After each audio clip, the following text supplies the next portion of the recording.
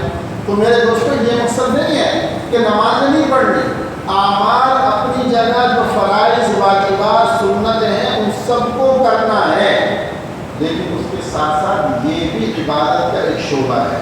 مخلوق کا خیال رکھنا، مخلوق کی خدمت کرنا، اپنے پڑوسیوں کا خیال رکھنا، ان کی داد رسی کرنا، سفید پوش لوگوں تک پہنچنا، ان کی حاجات کو پورا کرنا، یہ بھی ایمان پر خاتمے کے اسباب میں سے ایک سبب ہے۔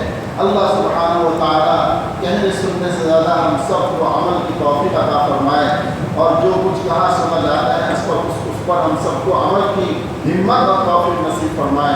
وآخر دعوانا الحمدللہ رب العالمین۔ اللہم صل علی سیدنا محمد وعلی آلہ سیدنا محمد وبارک وسلم۔ سبحان اللہ والحمدللہ لا الہ الا اللہ واللہ ولا حول ولا قوة الا باللہ العلی العظیم۔ اللهم عافنا واعف عنا، اللهم عافنا واعف عنا، اللهم عافنا واعف عنا، اللهم إنا نسألك العفو والعافية والمعافاة الدائمة في الدين والدنيا والآخرة. اللهم أحسن عاقبتنا في الأمور كلها وأجرنا من خزي الدنيا وعذاب الآخرة.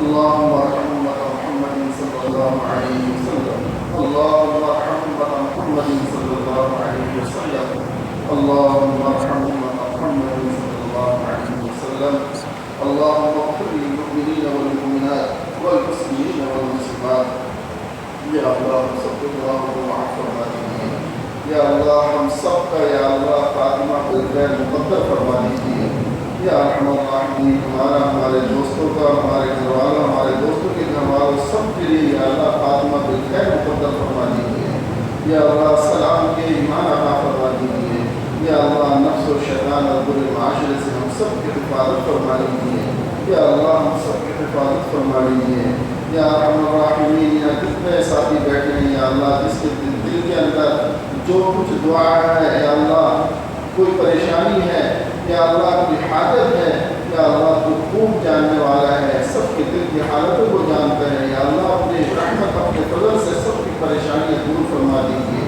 سب کی دعاؤں کو قبول فرما لیجیے، سب کے یا اللہ سب کے حاجات کو پورا فرما دیجیے، یا ارحم الراحمین۔ جو بیمار ہے ان کو شفا کاملہ نصیب فرما دیجیے، شفا کاملہ عاجل نصیب فرما دیجیے۔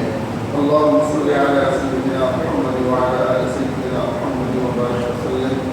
ربنا تقبل منا انك انت السميع العليم وتب علينا انك انت التواب الرحيم، وصلى الله على النبي الكريم آمين۔